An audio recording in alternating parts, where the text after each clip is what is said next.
Gracias por la invitación a este interesante evento científico.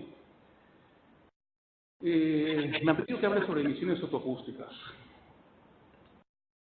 Antes de hablar de emisiones fotoacústicas debemos recordar un poco cómo funciona el oído. Y recordemos que tenemos oído externo, oído medio, oído interno.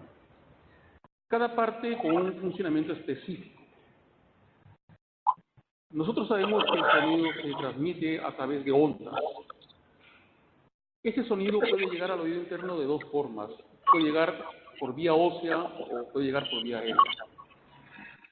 Cuando la transmisión es a través de vía aérea, este sonido, esta energía mecánica, pasa primero por el conducto auditivo externo y luego llega hacia el oído medio. En el oído medio sucede una serie de fenómenos bastante interesantes. Recordemos que el oído interno es un medio líquido y el sonido va por el aire. Entonces, en la interfase aire-líquido existe una impedancia, esto es, una resistencia al paso de la energía sonora del medio aéreo hacia el medio líquido, una impedancia muy grande. Aproximadamente por física sabemos que más del 99.99% de la energía sonora que llega a esta interfase rebota y se pierde.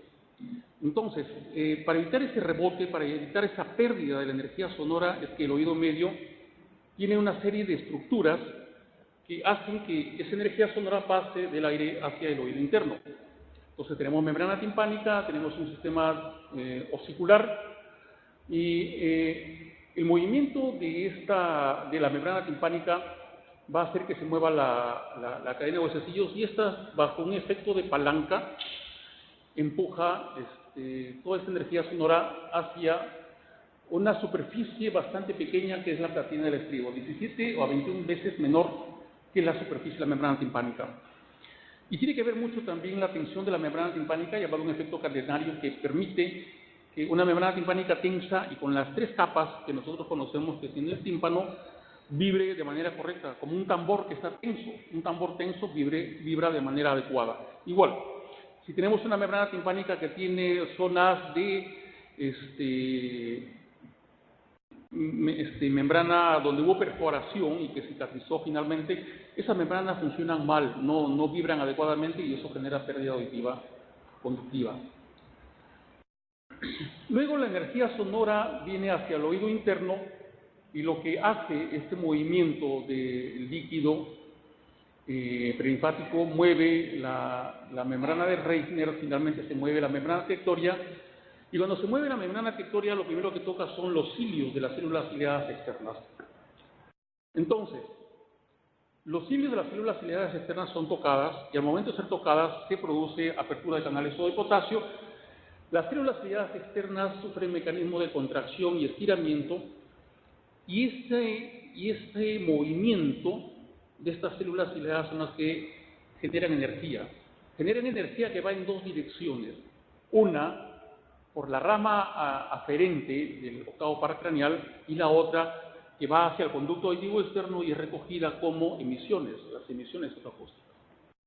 Entonces, esta energía sonora va de las células ciliadas externas hacia el complejo olivar superior para que aquí haya una respuesta que es a través del de Rasmussen, olivococlear, para amplificar mucho más esta contracción.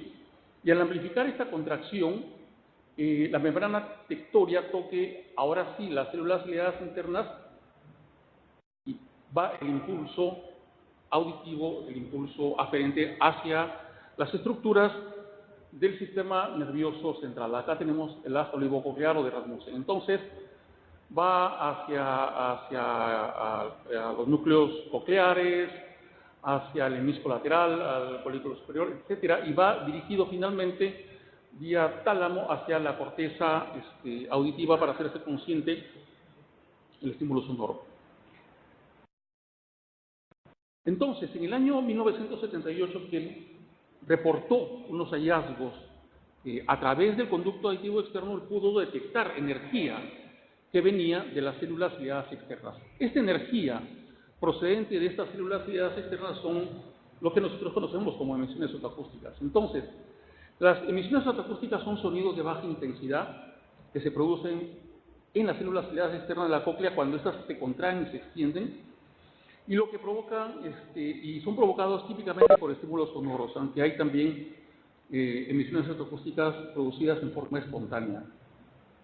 Entonces, cuando hablamos de emisiones fotoacústicas, hablamos necesariamente de funcionamiento de células ciliadas externas. No estamos hablando de vía auditiva central, hablamos de funcionamiento específicamente de la cóclea. Y tenemos varios tipos de emisiones fotoacústicas dependiendo de cómo son conseguidas. Las primeras son las emisiones fotoacústicas espontáneas. Se llaman espontáneas porque justamente es eso, se producen de manera espontánea, no necesitan de estímulo sonoro. Y se presentan aproximadamente en cerca del 70% de las personas normales. Los normoyentes, un 70%, tienen emisiones fotoacústicas espontáneas.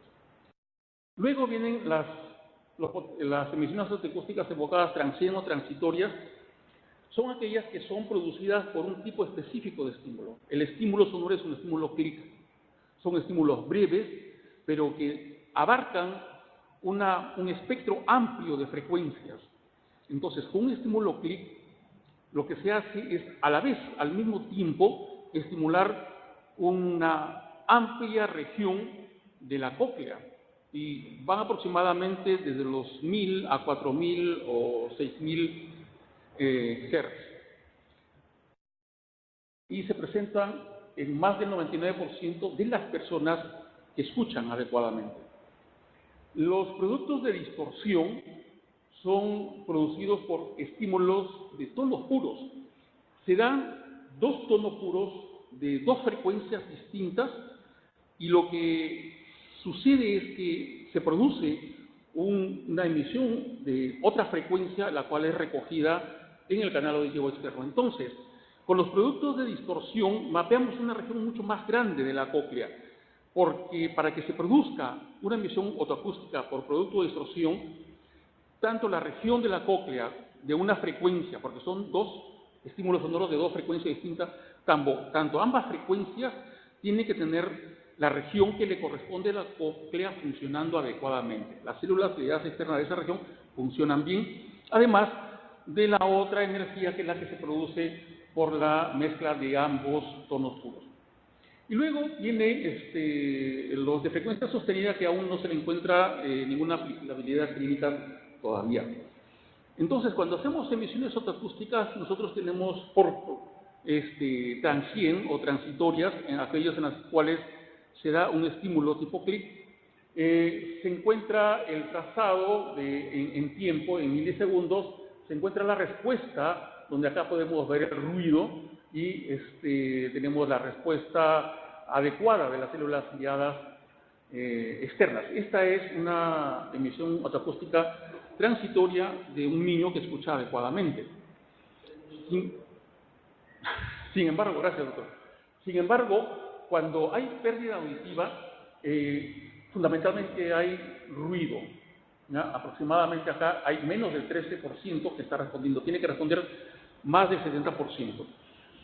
Ese es un esquema de los productos de distorsión. Entonces, las indicaciones de emisiones fotoacústicas no solamente son como screening, tienen una amplia utilidad y fundamentalmente su utilidad está en evaluar la cóclea, evaluar en aquellos sujetos que están sometidos posiblemente a autotoxicidad y disfunciones auditivas en adultos, por ejemplo, en las neuropatías auditivas.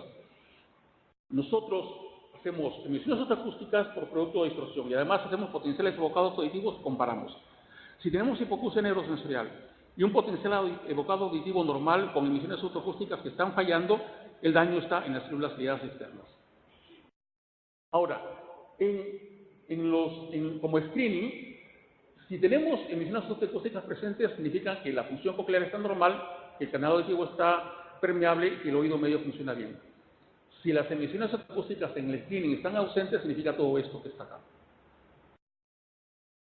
Y va a depender mucho también del momento en que hagamos el examen. Si el examen lo hacemos en el primer día, las posibilidades de encontrar respuestas adecuadas son bajas.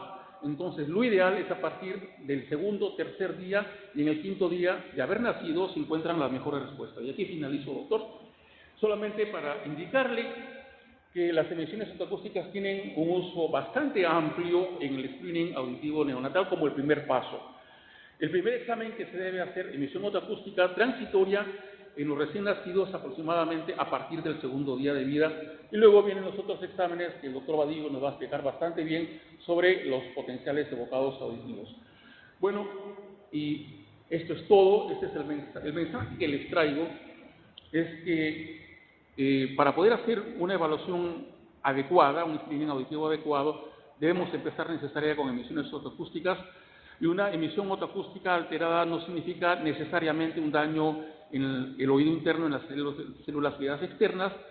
Hay varias posibilidades que pueden estar sucediendo, como digamos líquido amniótico en el oído medio, líquido amniótico en el canal auditivo externo, etc. Bueno, muchas gracias por su atención.